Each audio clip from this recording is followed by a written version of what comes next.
Hello, I'm Karen Stathopolos, and today I'm going to be reading some excerpts from a book that Valerie Reed gave me, my best friend, and she also does these readings. It's called My Love Affair with the State of Maine by Gertrude MacKenzie. It's basically about two girls in the 1950s who were successful ad executives in New York City, and they come to Maine and set up a store. It's so rewarding, and I'm only going to be able to read you little parts of it, but here we go. This is the story of my love affair with the state of Maine, which, like all love affairs, ran anything but smooth. Dorothy says it began on a night of crisp stars in early June when we were walking along the hard, chilly sand of Goose Rocks Beach with two cocker spaniels yipping hysterically around our ankles. Madison Avenue, traffic lights, zooming elevators, and the smoke and yammer of plush restaurants were all far away on another planet. We had dined that evening on Albion's small, tender lobsters, a new experience for me. I had eaten them big and broiled and dressed up in breadcrumbs and butter, but had never seen a lobster green and wriggling, nor tasted one so fresh from the sea. We had listened to some Dixieland records from Dorothy's collection, and now we were giving Imp and Spike their run before bed, as delighted as they with the unobstructed length of firm white beach and the salt-sweet breath of sand and beach grass and early wild roses. This is the life, I thought, and at that moment, Dorothy said out of nowhere, "Do you know, I'm almost tempted to buy the village store." To give you the full absurdity of her remark, I must tell you that Dorothy and I were refugees from the polished purlieus of the advertising agencies in New York. One of us was a little over 25 years old and the other a little under. Put us on the scale together in our Bermuda shorts and T-shirts and we would weigh about the same as one good-sized man. We knew how to talk business charmingly over 3 cocktails and lunch at 21. We knew how to spin out an advertising idea, make a market analysis, and sell a corporation vice president a promotion campaign that would cost $1 million across the board. Which is not the same as knowing how to sell 24 cases of canned beans, can by can, or get 5 cents more for one head of lettuce than another identical head. I was innocent of this difference at the time, so I was unaware of any absurdity in Dorothy's proposal. Correction. Her idea was not quite out of nowhere. Herb Atwood had put the question to her that afternoon when we were in Herb's store in the village. The store was in what had been the Atwoods' kitchen, and to me, coming in out of the sharp, clean daylight, it seemed overheated and airless. I didn't know that Clara Atwood's rheumatism was the reason for the pot-bellied stove blazing away and the tight-shut windows on a sunny June day. Herb was tall and thin and looked like Carl Sandburg in spectacles. His gold-rimmed glasses kept slipping down his thin, straight nose, and he kept pushing them up all the time he was talking. He talked about the hard winter, talked about Clara's rheumatism, and asked suddenly, "Dorothy, why don't you buy my store?" Dorothy thinks that's when it began. My own version goes back a few weeks to a cocktail party in New York. I had had a long business luncheon with several scotches at Theodore's, and after that a promotion party for some product or other, also with several scotches somewhere else. Toward evening, with a glass in my hand again, I said, "Enough! I'm getting out while I'm still in my right mind. I'm going to Arizona." "Why Arizona?" someone asked. I really didn't know, except that it was far away, underpopulated, and had neither skyscrapers nor subways. Across from me in the group stood Dorothy. She and I had been meeting on and off for some time in that glibly social climate in which Madison Avenue does business. She waited until everybody else had thoroughly canvassed the idea of escape, and then she said, "On your way to Arizona, why don't you stop off in Maine? It's far away, too, and there's a 3-mile stretch of beach with no one on it. I'm opening my house there next week." So, a few days later, I had quit my fine and well-paid job and was in Dorothy's bright red Packard convertible. Our luggage was stowed. Imp and Spike quivered between us in the front seat. I was on my way to Arizona via Maine. Dorothy, as she thought, was merely leaving New York for her usual summer in Maine. But I was running away from New York as far as I could go. I had had a bad fright. I loved my job. I loved my friends. I even loved my big, noisy, beautiful, ugly hometown. But one day, a man I had lunched with was dead of a heart attack at his desk an hour after we parted at my office door. Another day, a girl I knew in another office, as smart, as fast-talking, as brassy confident as I, was fired without notice because her agency had lost an account or two.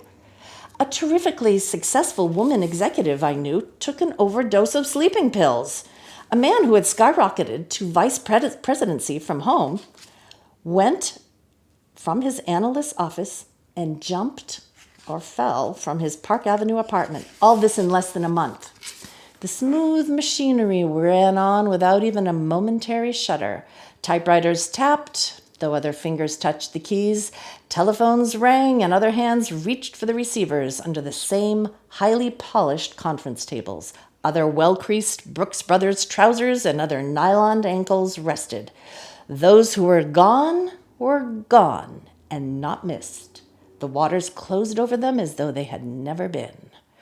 I was a girl who had no family left. I had been an only child. Home to me was one clever little apartment after another. I had achieved that pinnacle of independence people dream about, with nothing and no one to hold me down. For a girl like me, heart whole, fancy-free, having wonderful time and never a dull moment, it was like being hit by a diesel-motored trailer truck to realize that if anything happened to me, nobody would really care. I was not, of course, being quite fair to my friends, but that's the way I saw it. So I was running away from that chilly, fearful, lonely independence. I didn't know it, but I was looking for a place small enough to belong to a place where I was wanted and needed and would be missed if I went away, a place I could call home. I was to help Dorothy open her house, enjoy her hospitality for a few days, and then go on to the West. That was the deal. But I reckoned without the sea and the pine woods, the hot sun and the spank of the wind. I reckoned without Albion's lobsters. I reckoned without Herb Atwood's urgent wish to retire from storekeeping and the subtle ways by which a State of Maine gets his wish. I reckoned without the gambler behind Dorothy's soft, ladylike exterior and the gambler in me. I reckoned without the State of Maine, which gets a hold on you like an impossible man you can't live with and you can't live without. I couldn't understand how Herb Atwood had come to offer the store to Dorothy. Dorothy said, "Herb's had offers for the store, but he doesn't want to sell it to anyone who may not feel the way he and Clara do about Goose Rocks. The store sets the tone for the beach, you know. I've never made any secret of my interest in it. Every chance I've had, I've pumped Herb about the life of a storekeeper. And besides, he thinks I'm, well, a woman of property." Dorothy looked at me and added, "Of course, I couldn't run the store alone. I suspect Herb thought you might come in with me." Storekeeping? The thought was new and startling. But in the next breath I was wondering, could I swing it? And what would this do to my future plans? And then I remembered I had no future plans. Dorothy pointed out that if we went into it, I could spend the summer in Maine and make a living at the same time, and probably a good deal more than a living. If I didn't like it, she would buy me out and I would be no worse off financially than I was at the beginning. And storekeeping was, to both of us, brand new.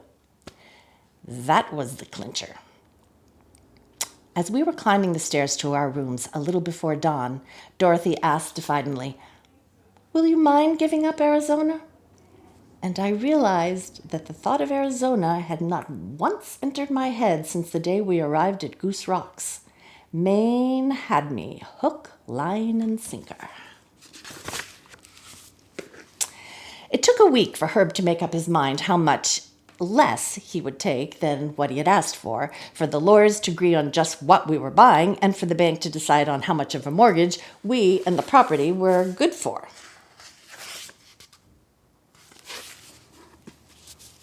Herb had made up his mind to leave Goose Rocks on June 25th. and would close his little store the night before. "Then we'll open the big store the next morning," I announced brashly. "Oh, I wouldn't try to do that," Ben Beebe, the jobber from Biddeford, suggested. "You ought to give yourselves a little time. You need to transfer the stock from Herb's old place." "All right, 24 hours. What stock?" I wondered. What I had seen, I could move it myself in an hour. "What do you say, Dorothy?" 24 hours ought to be enough time, Dorothy agreed. "We don't want to leave the community without a store any longer than we have to." For whatever reason, Dorothy was with me in the fever to get going. I was bouncing with excitement. "Well, we've got 5 whole days from tonight." "There's quite a lot to opening a store," Ben Beebe murmured. We barely heard him. 5 days was enough time to get anything done. Now it was our last day. Four of our precious 5 days had flown by. Herb had closed his store at 10 o'clock the night before, and everybody had been dropping in to ask us when we planned to open.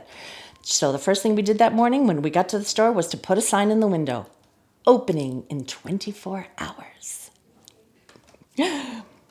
We had come a long way. The place was shining, what one could see of it from the front, except for sawdust and shavings from Chris's carpentry.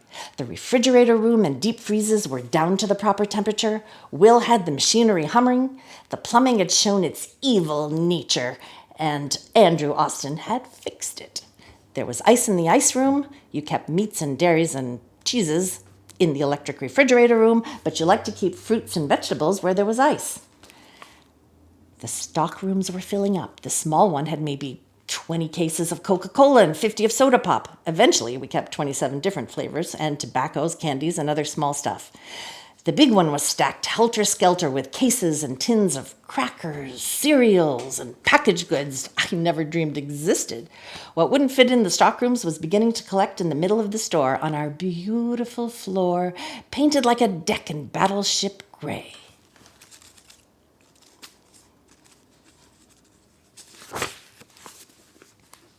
I had never, in my city incarnation, been up at 6 in the morning, except after a long night of club hopping, ending with a jam session in some hepcat dive. But 6 in the morning, when it's the beginning of a brand new day, rather than the end of an old one, is something to discover, and especially in Maine. There, the world is created brand new every morning. There's a pearliness about the sky and sea, translucent and faintly flushed like the pearly inside of a seashell you held in your hand when you were a child. And on the other side of the road, the pines march by, dark and somber and glistening, the aisles between their pillared trunks inviting you to explore. The air you breathe has a cool clarity like water from a spring, and it carries a variety of perfumes never captured in bottles labeled "Je reviens." The smell of moist green things in the earth they grow in, the fugitive scent of wild roses in the undercurrent of tangy pine, a whiff of sawdust mingled with lettuce and green onions and strawberries from the back of my own truck, and always the seasoning in Maine of the salt sea. A pinch of salt, as Dorothy maintains, in the kitchen, brings out the flavor of everything, even sweet things. Our days began to settle into a pattern. We crawled out of bed at 5:30 a.m. Dorothy took her bath at night, so while I bathed, dressed, and made our beds, she was already over the store starting the coffee. I followed Dorothy to the store, tossed a cup of coffee down if it was ready, called the dogs, and was off to market if it was one of my market days. By now, I bought produce enough for 2 or 3 days at a time. Dorothy, meanwhile, would wet mop the store floor until Henry offered to do it about the middle of the summer. That done, she began on the breakfast setups. From 8 o'clock on, she could expect about 100 art students to come rolling out of bed into the store for breakfast. Meanwhile, I was back from the market and ready to greet the milkman, bringing in the day's milk and cream and cottage cheese and cream cheese and taking the empty bottles. The bread man bringing in fresh bread and taking out the stale and giving credit for it, and I was signing their books and putting the milk and things in the refrigerator and bread on the counters. I hosed down the vegetables, priced them, and the fruits, put them on display in the store. At 7:30, it was time to open the store, and I had to drop whatever I was doing, set up the cash register, and unlock the doors. As soon afterward as I could, I got out of my jeans, which were streaked from the crates and spattered from the hose, and into fresh shorts, and I was ready for customers. I began each day with $43, enough pennies, nickels, dimes, quarters, and half dollars to make change, plus dollar bills and fives, and 110 happened to add up to that exact amount. The most astonishing discoveries were the ones we made about ourselves. Nothing we had ever done before had even touched our capacity for hard work. Whatever needed to be done, whatever time of day or night, we could do it. Either of us, or both.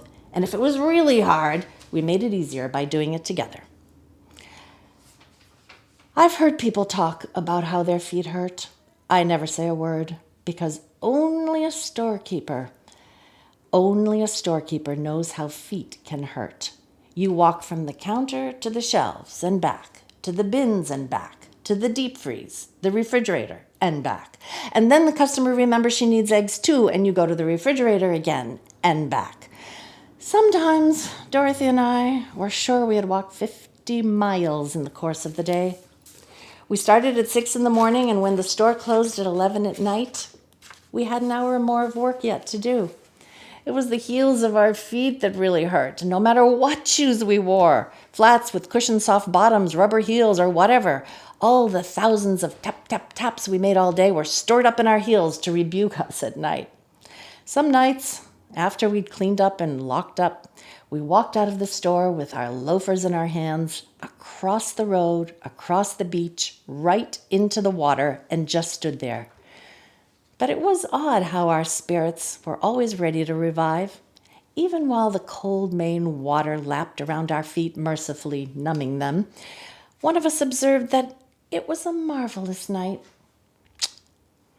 that the sky over Maine had more stars and brighter ones than anywhere else. And the other remembered some special piece of idiocy perpetrated during the day by a customer or by herself. And we walked out of the water and up to the townhouse, stifling our giggles so as not to wake the whole beach. In our little Victorian parlor, we lit a tiny fire, put the coffee percolator on, ate the snack Dorothy always remembered to bring from the store while I added up the day's accounts. We sat with our bare feet, reddened from the cold water, stuck out toward the fire. And as they warmed, we got sleepier and sleepier until we could just barely stand up and climb drowsily up the stairs. We muttered our good nights, went into our rooms, and asleep before we reached our beds. Those were good times. Now, the song I'm going to sing is from Porgy and Bess, written by George Gershwin, one of maybe my favorite summer song. He actually got the idea for this song when he and DuBose Hayward were collaborating on Porgy and Bess, and DuBose had written him a letter from somewhere in the South with just a little bit of a line saying, "Hush, little baby, don't you cry." And that made George Gershwin write this whole song. So here's a little music for you. Summertime and the living is easy. Fish are jumping and the cotton is high. Oh, your daddy's rich and your ma is good looking. So hush, little baby, don't you cry. One of these mornings you're gonna rise up singing. Then you'll spread your wings and you'll take to the sky. But till that morning, there's nothing can harm you. With Daddy and Mammy standing